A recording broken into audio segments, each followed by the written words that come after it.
இனிமேக்களே வணக்கம் வணக்கம். First of all my சேனலை சப்ஸ்கிரைப் பண்ணிடுங்க, பெல் பட்டன் ப்ரெஸ் பண்ணிடுங்க. டைம் இருந்தால் வீடியோ பாருங்கள். இப்போ என்ன பார்க்க போனால் டிஎம்கோட ஊழல் தான். நம்ம நாடே அறிஞ்சுதான், மக்களே அறிஞ்சுதான், நாட்டு மக்களுக்கு எல்லாருக்கும் தெரியும், தமிழ்நாட்டு மக்களுக்கு எல்லாமே தெரியும். ஏடிஎம்கே டிஎம்கேன்னா ஊழல் தான். இவங்க கட்சி எப்படி ஒழிக்கிறது, இவங்க யாருக்கு தட்டி கேட்கறது, ஆட்சியில் இருக்காங்க, மக்களுக்கு நல்லது பண்ண முடியும், ஆனால் ஊழல் பண்ண ரெடியாக இருக்காங்க. ஸோ இவங்களை தட்டி கேட்கறது யாரும் இல்லையான்னு சொல்லிட்டு முன்னாடி ஒருத்தர் பேர் மறந்துருச்சு, கொஞ்சம் வயசானவர் இருப்பார். ஸோ ஜெயலலிதா ஆட்சியில் வந்துட்டு ஊழலை தட்டி கேட்டு அவர் பேர் ராமசாமி சம்திங், சாரி பேர் ஞாபகம் வரல. அவர் வந்துட்டு பார்த்தீங்கன்னா ஜெயலலிதா ஆட்சியாக இருக்கட்டும், கலைஞர் ஆட்சியாக இருக்கட்டும், யார் ஆட்சியாக இருந்தாலும் சரி, அவர் ஊழலுக்கு எதிராகவே வந்துட்டு எதிர்த்து போராடுவார், நடு ரோட்டில் நிற்பார். பாவம் அவர் வந்துட்டு போராடியே வந்துட்டு அப்படியே செத்தே போயிட்டார். அவரை கூட தூய்மை ஜெயிலில் அடைச்சாங்க. ஸோ அதனால் வந்துட்டு ஊழலுக்கு எதிராக வந்து நிறைய பேர் வந்துட்டு போராட்டம் பண்ணாங்க. இவங்க லஞ்சம் வாங்குறான், அவன் லஞ்சம் வாங்குறான், இவன் ஊழல் பண்ணுறான், இவன் கோடி கொள்ளடிக்கிறான். ஸோ அதனால் வந்துட்டு நிறைய வந்துட்டு டிராஃபிக் ராமசாமி அப்படின்னு சொல்லிட்டு அவர் பேர் வைப்பாங்க. ஏன்னா அவர் பேர் ராமசாமி. ஸோ அதனால் வந்துட்டு அவர் போய் நின்று நடுரோட்டில் நின்று டிராஃபிக் பண்ணிடுவார். அதனால் அவர் பேர் டிராஃபிக் ராமசாமின்ற மாதிரி பட்ட பேர் வந்துச்சு. அதை வச்சு விஜயண்ணாவோட அப்பா வந்துட்டு எஸ்வி வந்து எஸ்ஏசி வந்து பார்த்தீங்கன்னா படமே எடுத்தார். அவரே வந்து டிராஃபிக் ராமசாமி நடிச்சிருந்தார். ஸோ அவரோட வாழ்க்கை வரலாறு மாதிரி எடுத்து சூப்பராக அந்த படங்கள் விட்டாச்சு. ஸோ அதனால் ஒரு சமூக நீதி படமாக இருந்து சமூக நலத்தை குறித்து சொல்கிற படமாக தான் அந்த படம் இருந்தது. ஒரு நல்ல விஷயம். ஸோ அதுமாதிரி ஊழலுக்கு எதிராக வந்துட்டு நிறைய பேர் போராடினாங்க. ஸோ ஊழலை நீங்கள் ஒடுக்கணும், அடக்கணும், ஊழல் எல்லாத்தையும் கொண்டு வரணும், அது பவரில் தான் இருக்கணும். கண்டிப்பாக அம்பேத்கர் சொன்ன மாதிரி நீங்கள் நல்லது செஞ்சாலும் சரி, போராட்டம் நடத்தினாலும் சரி, எது பண்ணாலுமே மக்களுக்காக நீங்கள் இறங்கி குரல் கொடுக்கணும். அப்படியே மக்கள் நல்லது செய்யணும். எது பண்ணாலுமே பவர் இருந்தால் தான் முடியும். உதவி பண்ணாலும் சரி, ஹெல்ப் பண்ணாலும் சரி, ஏதாவது மக்களுக்கு நல்லது பண்ணணும், போராட்டம் பண்ணாலும் சரி, எது வந்தாலும் பவர் இருக்கணும். பவர் இல்லாமல் உன்னால் எதுவும் பண்ண முடியாது. ஸோ நீங்கள் எவ்வளோ பெரிய கோட்டீஸ்வரன் இருந்தாலும் கவர்மெண்ட் ரூல்ஸ் நீங்கள் கட்டுப்பட்டு தான் ஆகணும். அதனால் பவரில் ஏதாவது நான் பண்ண முடியும்னா விஜயனை வந்து இப்போ பவரை எடுத்திருக்கார். அது காரணமே அதுதான். அவர் கோடியே சம்பாதிச்சிருக்கலாம். பட் ஆனால் பவர், அதே பவரில் இருக்கிற டிஎம்கே நாய்ங்க ஸோ ஒழுங்காக இல்லாமல் கோடியை கொள்ளடிச்சு, ஸோ அதனால் வந்துட்டு கோடியே கொள்ளடிச்சு இப்போ வந்துட்டு சவால் வர விடுறாங்க. என்னென்னு தைரியம் இருந்து எங்கள் மேலே ஆக்ஷன் எடுத்துப்பார், எங்கள் மேலே கேஸ் போட்டப்பார், போலீஸ் ஏவி அதுமாரி தைரியம் தான் எங்களை தொட்டுப்பார் அப்படின்ற மாதிரி. இது என்ன திமுரு? நீங்கள் வந்து ஆட்சியிலே இல்லை, ஜஸ்ட் பார் எம்எல்ஏ தான் இருக்கீங்க. அவர் அண்ணா ஆட்சியில் இருக்காரு, பவரில் இருக்காரு, சிஎம். ஸோ அவர் நினைச்ச முடியாதான்னு. அவர் வந்துக்கிறது மக்கள் சேவைக்காக தான் வந்திருக்காரு. மக்களுக்கு நல்லது செய்ய மாட்டேன் நான் வந்திருக்கேன்னு சொல்லி அவர் ஒன்றும் கோலி விளையாட வந்திருக்காரு. ஸோ பவர் இந்த எடுத்து பாருங்க, நீங்கள் பெரிய குக்கா ஊழல் பண்ணால் எல்லாமே குற்றவாளி நாய்ங்க. உங்கள் மனசாட்சி பிரகாரம் பார்த்து எவ்வளோ கோடி ரூபாய் கொள்ளடிச்சிருக்கீங்க, எவ்வளோ கோடி ரூபாய் கொள்ளடிச்சு வச்சிருக்கீங்க, சொத்து சேர்த்துருக்கீங்க. எல்லாமே ஜெயலலிதா மாதிரி சென்ட்ரல் கவர்மெண்ட் நினைச்சாலும் இல்லை ஸ்டேட் கவர்மெண்ட் நினைச்சாலும் எல்லாரும் தூக்கி திகார் ஜெயிலில் போட்டுருவாங்க. ஜெயலலிதா எப்படி சொத்துக்கு உள்ளே போயிட்டு வந்தாங்களோ, கேஸில் வந்தாலும், பட் ஆனாலும் வந்து ஒத்தம பக்கமே நின்று எலெக்ஷன் நின்று ஜெயிச்சாங்க. ஸோ அது வேறு விஷயம்.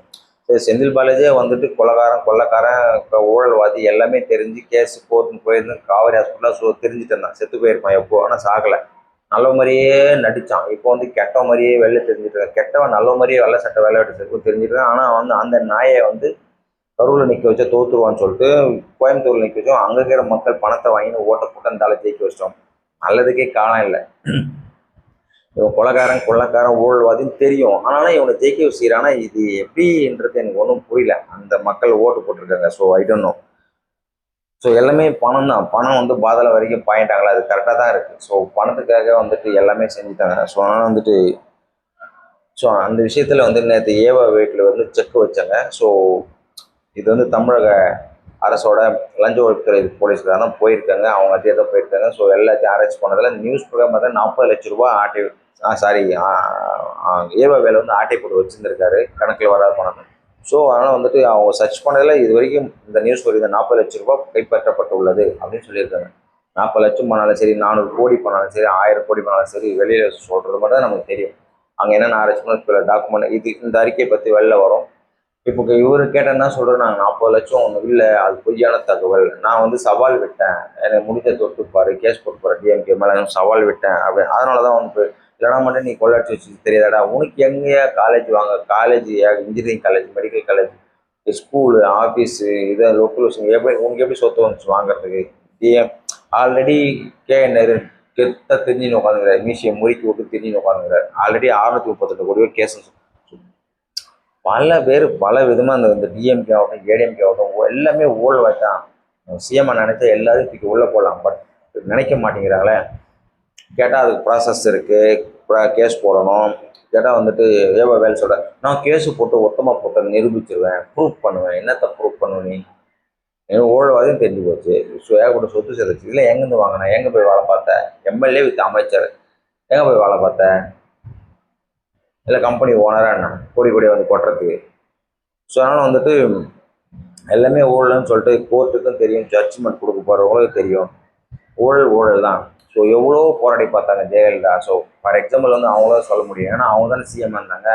அப்போ தானே கோடி கோடியாக கொள்ளாட்டி வச்சுருந்தாங்க. கிலோ கணக்கில் வெள்ளி தங்கம் லொட்டு லொஸ்க்குன்னு சொல்லிட்டு கொடநாடு எஸ்டேட்டு சிறுதாவூர் பங்களாமா லொட்டு லொஸ்க்குன்னு எவ்வளோ கொள்ளாட்டி வச்சுருந்தாங்க. என்ன பண்ண போகிறாங்க? எல்லாம் செத்து போயிட்டாங்க. ஒரு ஆணியும் கிடையாது, ஒரு மயிரும் கிடையாது. மக்கள் வந்தால் மக்களுக்கான சேவை செஞ்சிட்டே இருக்கிறோம். இப்போது நம்ம வேர்ல்டு லெவலில் மோடி அவர் ஃபேமஸ். நம்ம பிரதமர் வந்துட்டு எவ்வளோ ஃபேமஸாக இருக்கார், எல்லாருக்கும் பிடிக்குது அவரை. ஸோ வாழ்ந்தால் அவரை மாதிரி வாழணும்னு சொல்லுவாங்களே, அது மாதிரி. ஸோ இந்தியா லெவலில் நீ பேர் எடுத்தாலும் அவர் வேர்ல்டு லெவலில் இப்போ பேர் எடுத்தார். வேர்ல்டுக்கே தொல்லை கொடுக்குற ஒரு ஆள் யாருன்னா ட்ரம்ப்பு. சாதாரணமாக ஈரானை அட்டாக் பண்ணாங்க, வேர்ல்டு ஃபுல்லாக அட்டாக் ஆகிடுச்சு. பெட்ரோல் இல்லை, கேஸ் இல்லை, டீசல் இல்லை. ஸோ சாப்பாட்டுக்கே பூவாக்கே வழி இல்லாமல் போச்சு. ஸோ அந்த அளவுக்கு ட்ரம்ப் வந்துட்டு வில்லன் ஆகிட்டார் வேர்ல்டு ஃபுல்லாக. ஸோ அவர் ஒரு இடத்துல குறைச்சல கொடுத்தாரு, எங்கே அடித்தா எங்கே வலிக்குன்றது அவர் ட்ரம்ப்புக்கு தெரியும். அங்கே அடித்தா வேர்ல்டு ஃபுல்லாக வலிச்சுது. ஸோ நமக்கே சோத்துக்கு வழி இல்லாமல் போச்சு, அது மாதிரி. ஸோ அதனால் வந்துட்டு வாழ்ந்தால் நம்ம பிரதமர் மாதிரி வாழணும். மோடிக்கிறார் இல்லையா, அவர் மாதிரி மோடிஜி மாதிரி வாழணும். அழகாக ஜாலியாக ஊராக நாடாக கண்ட்ரியாக ஜாலியாக சுற்றிட்டு வரவேற்பு பயங்கரமாக இருக்குது. ஸோ நம்ம இந்தியாவுக்கு வந்து வருமானங்கள் வருதோ இல்லையோ எல்லா கண்ட்ரியுமே வந்துட்டு போயிட்டு சுற்றி பார்க்குறாரு. அவர் ஒரு கண்ட்ரிக்கு போகும்போது பேர் சொல்லும் போது பார்த்தீங்கன்னா புதுசாக இருக்குது, காதில் கேட்ட மாதிரியே இல்லை.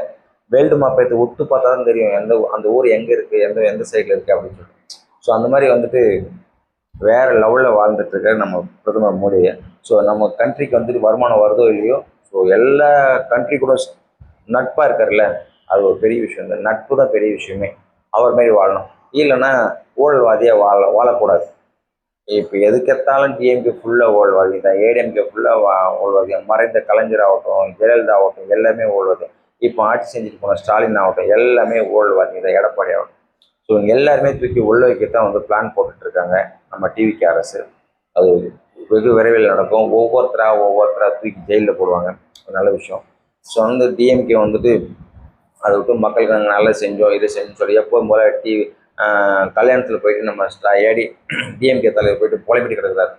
நாங்கள் வந்துட்டு அப்பாவை தேடு, எங்கள் அப்பான்னு தேடுறாரு இல்லையா. ஸோ அதனால் வந்துட்டு உங்கள் அப்பாவை காணோம், விஜயனை தேடுறாரு. ஸோ நீ அவர் ஆக்ஷன் பண்ணி காத்து, நீ அப்பாவை எங்கேயும் தேடாத. பெண்கள் மகளிர் உரிமை தொகை, புதுமை பெண்கள் புதுமை திட்டம், இந்த திட்டம் அந்த திட்டத்தில் நான் சைன் போட்டிருக்கேன், அதில் போய் பாரு. பேப்பரில் பார்த்தா எப்படி உன் மூஞ்சி தெரியும்? ஜெயிச்சு வந்து சட்டசபையில் உட்காந்துதான் உன்னோட மூஞ்சி தெரியும். ஸோ வீம்புக்குனால சும்மா சொல்கிறது. அதாவது 5 நிமிஷம் நான் பேசுனதுக்கே அந்த அதகலமாயிடுச்சு. குளத்தூர் தோற்று போயிட்டாரு மொப்பா. ஸோ இன்னும் நான் பேசினா இன்னும் நான் என்னன்ற மாதிரி வாயத்தரங்க சிஎம்ஏ சொல்லிட்டு நாரை கிழிச்சிங்க. ஸோ அவரு வாயை திறந்தாரு, தெரிச்சு ஓட்டிங்க எல்லாருமே சங்கு அறுத்து விட்டாரு விஜயனா. ஸோ செஞ்சு விட்டாரு, ஸ்வைங் போட்டு விட்டாரு. ஸோ இது மாதிரி இந்த விஷயத்தில் ஸோ எங்கள் அப்பான்னு என்னை தேடாதீங்க, நான் அங்கே தான் இருப்பேன், மக்கள் மனசில் தான் இருப்பேன், மக்களோட மக்களாக தான் இருப்பேன். ஸோ எல்லா கோப்புகளையும் நான் சைன் போட்டிருக்கேன், முக ஸ்டாலின்னு சொல்லிட்டு அதை போய் பாருங்கள். முக ஸ்டாலின் எங்கே போட்டால் என்ன, பேப்பரில் எப்படியும் மூஞ்சி தெரியும். ஸோ நினப்பு தான். ஸோ மகளிர் உரிமை தொகை, எந்த தொகை எல்லாத்தையும் கட் பண்ணியிருக்கணும். ஸோ அண்ணன் வந்து அறிவிச்சிட்டாரு. ஸோ மக்களுக்கு உரிமை தொகை 2500 தரேன், ஸோ வந்து இந்த பஸ் திட்டங்கள் தரேன், கேஸ் தரேன் சொன்னதுனால தான் வேறு வழி இல்லாமல் செய்ய வேண்டியதாகிடுச்சு. மக்களுக்கு நான் வந்துட்டு பணமே தரமாட்டேன், மீன்ஸ்க்கு ஓட்டு போட்டு பணம் தரமாட்டேன், நீங்கள் பணத்தை ஒன்றா வாங்கிக்கோங்க, எனக்கு ஓட்டு போடுங்க அப்படின்னு விஜயனை சொன்னார் இல்லையா. அதை அப்படியே ஃபாலோ பண்ணி தான் நல்லா இருந்திருக்கும். பட் திடீர்னு அவர் அறிக்கை வெளியிட்டார், ஃப்ரீ எல்லாமே மக்களுக்கு. ஸோ அதனால் கொடுத்து தான் ஆகணும், இல்லைனா கண்டிப்பாக வந்து அப்படியே ஜெயிச்சிருந்தாலும் இந்த உரிமை தொகையெல்லாம் கட் பண்ணியிருப்பாங்க. கட் பண்ண மீன்ஸ் பணம் இல்லை, ஏகப்பட்ட கடன் இருக்கு. ஆல்ரெடி கவர்மெண்ட்ல 13 லட்சம் கோடி ரூபாய் கடன் இருக்கு. இது வந்து அப்ராக்சிமேட்டா தான் சொல்லியிருக்காங்க. இன்னும் எத்தனை லட்சம் கோடி உள்ள போனால் தான் தெரியும். ஸோ அதனால வந்துட்டு இபியில் நேற்று எஸ்டர்டே ரிலீஸ் பண்ணும்போது அங்கே அங்கே 2.5 லட்சம் கோடி ரூபாய் கடன். லாபத்தில் இயங்க வேண்டிய இபி டிபார்ட்மெண்ட் 2.5 லட்சம் கோடி கடன். அதுலேயும் ஊழல், அதுலேயும் செந்தில் பாலாஜி. இந்த கமநாட்டிக்கு இபி துறையும் ஒயின் ஷாப் துறையும் வருமானம் வர துறையை கொடுத்தாங்க பாரு, வாரின்னு பங்கு போட்டு தின்னு ஒழிச்சிட்டானோ. ஃபஸ்ட்டு செந்தில் பாலாஜி தூக்கி தான் ஜெயிலில் போடணும், ரெண்டாவது நேரு தூக்கி போடணும், இப்போ மூணாவது ஏவா வேலு மாட்டியிருக்காரு, அடுத்து யாருன்னு தெரியும். ஸோ எல்லா திருட்டு பசங்களையுமே தூக்கி இப்போ எல்லாமே உஷாராயிட்டு போனாங்க. எல்லா சொத்து பேப்பரு நம்ம சிவாஜி படத்தில் வர மாதிரி வெளில தூக்கின்னு வந்துட்டு மூட்டை கட்டி ஒரு இடத்துல போட்டுருவாங்க இல்லையா, அந்த மூட்டையை போய் நம்ம ரஜினி தூக்கிட்டு வந்துடுவாங்க இல்லையா, அந்த மாதிரி. ஸோ இவங்க எல்லாம் மூட்டை கட்டி எல்லா டாக்குமெண்ட் எல்லாத்தையும் எல்லா ஹார்ட் டிஸ்க் எல்லாமே பிடிங்கி பணத்தை எல்லாம் நாட்டை ஓரம் கட்டி வச்சுருவாங்க. கண்ணுக்கு தெரியாத இடமா வச்சுட்டு இருப்பாங்க. அவங்களோட பினாமி பேர்லையோ இல்லை கொலைசிலையோ இல்லை புது ஆளு சொந்தக்காரன் எவனோ நம்பிக்கையான ஆட்களை கொடுத்து நீ வச்சுக்கப்பா, நான் தேவைன்றப்போ வாங்கிக்கிறேன் அப்படின்னு. பட் ரெய்டு எப்போ வரும்னு தெரியாமல் இப்போ ஏடிஎம்கோ சரி டிஎம்கோ சரி 2 பேரும் புலம்பி செத்துட்டு இருப்பானுங்க. ஐயோ விஜய் ஆரம்பிச்சிட்டான், வேலை ஆஃப் பண்ணிச்சிட்டான், ஸோ நான் அடுத்து நம்மக்கிட்ட வருவான், பயம் இல்லை, பயம் போயிடுச்சு, நம்ம மேலே இந்த பயம் எதுக்கு பயப்படணும்? பவர் என்கிட்ட இருக்கு, பவர் விஜயனா கிட்ட இருக்கு, நான் எதுக்கு பயப்படணும்? ஸோ என் கையில் ஒன்றும் கிடையாது, நான் லஞ்சம் வாங்கலை, உன் பாக்கெட்டில் தான் நிறைய கட்டுக்கட்டாக பணம் வச்சுக்கிறீங்க, ஸோ உங்களை தான் அரெஸ்ட் பண்ண போகிறேன், எனக்கு பயம் இல்லைன்னு சொல்லிட்டு ஸோ விஜயனை வந்துட்டு ஆக்ஷன் எடுக்க ஆரம்பிச்சாரு. ஸோ டிஎம்கே தலை எப்போ பார்த்தாலும் புலம்புறத வேலையை வச்சுக்கிறீங்களே, அதே கல்யாணம் மண்டபத்தில் கல்யாணத்துக்கு போனோமா, பொண்ணு மாப்பிள்ளை வாழ்த்தணுமான வாயானா அங்கே ஒரு மீட்டிங் போட்டுன்னு பார்த்தா சாவு வச்சுன்னு கிடக்கிறது. சொன்னதையே சொல்லி சொல்லி என்னை அங்கே தேட இங்கே தேட, உன்னை தேட வேண்டியதான் இனிமேல், அவ்வளோதான், நீ அவுட்டு. ஸ்டாலின் கதை முடிஞ்சு. ஸோ அதுக்கப்புறம் போய் ஏன்னா ஓரமாக உட்காந்துருக்கியா, உதயநிதி ஸ்டாலின் வெட்டு அது உதவாநிதி ஸ்டாலின் சொல்கிறாங்களா, அது கரெக்டாக தான் இருக்குது. உதயநிதி உதவாநிதி பேர் நல்லா தான் வச்சுருவோம், உதயநிதினு பேர் வச்சாங்க, உதவாநிதினு பேர் வச்சுருவாங்க. நம்ம மீடியாவில் கலாய்க்க ஆரம்பிக்கிறாங்க. ஸோ என்ன பேசுது எது பேசுது சும்மா தேவையில்லாமல் வெட்டி வசனமாக பேசி பக்கமாக ஒரு பேப்பர் பார்த்து படிக்க மாட்டாத ஆள் மாரி சீனை ஓட்டாங்களே, இப்போ பேப்பர் பார்த்தா உதயநிதி பக்கம் மடித்து பேசிட்டு உட்காந்துருக்கேன். ஸோ சில குறிப்புகள் வந்து ரேண்டமாக பேசாமல் குறிப்புகள் வந்துட்டு பேப்பரில் எழுதி தான் பண்ண முடியும். அதுதான் குட் நியூஸ். எல்லாமே மறந்துடும் இல்லை, மூலையில் எல்லாமே டக்குன்னு வராமா. சிலர்கள் வெறும் சில குறிப்புகள் எதை பற்றி பேசணும் அதை பற்றி கண்ணு மோடின்னு மாணவரே பேசக்கூடும். ஸோ சட்டசபையில் மோஸ்ட்லி பிரேமலதா மட்டும் கொஞ்சம் எடுத்து காட்டுறாங்க. அவங்க மட்டும்தான் வந்துட்டு பேப்பர் படிக்காமல் அவங்க கொஞ்சமாக தான் தேவையாண்டு பேசுகிறாங்க, அவ்வளோதான். அவங்க பெருசாக அவங்க தொகுதிக்கு மட்டும் தான் கேட்க முடியும், மற்றெல்லாம் எது பண்ண முடியும். அவங்க எதிர்கட்சியில் இருக்கிறனாலே சொல்லுவாங்க. ஸோ மற்றவங்க எல்லாமே பேப்பர் வச்சு பக்கமாக தான் படிக்கிறாங்க. டிவிகே ஆகட்டும், ஏடிஎம்கே ஆகட்டும், டிஎம்கே ஆகட்டும், யாராக இருந்தாலும் சரி, அவங்கவுங்க குறைகளை சொல்லணும் பக்கமாக பேப்பரில் எழுதி தான் பண்ணுறாங்க. ஸோ டிஎம்கே வந்து பக்கமாக படிக்கிற அளவுக்கு ஊழல் பண்ணி வச்சுருக்கீங்க. ஸோ விஜய் நான் என்ன சொல்கிறேன்னா, ஏடிஎம்கே ஆகட்டும் டிஎம்கே ஆகட்டும், எல்லாருமே எவன் ஊழல் பண்ணியிருக்கணும் எல்லாமே தூக்கி உள்ளே போட்டால் சூப்பர். நீங்கள் தான் மக்களுக்கு அடிச்சுக்க முடிய நிரந்தர முதலாக இருப்பீங்க. மக்களாட்சி தொடரட்டும், மக்கள் சிஎம் தொடரட்டும், ஊழல்வாதிகளை எல்லாம் ஒழிக்கட்டும்.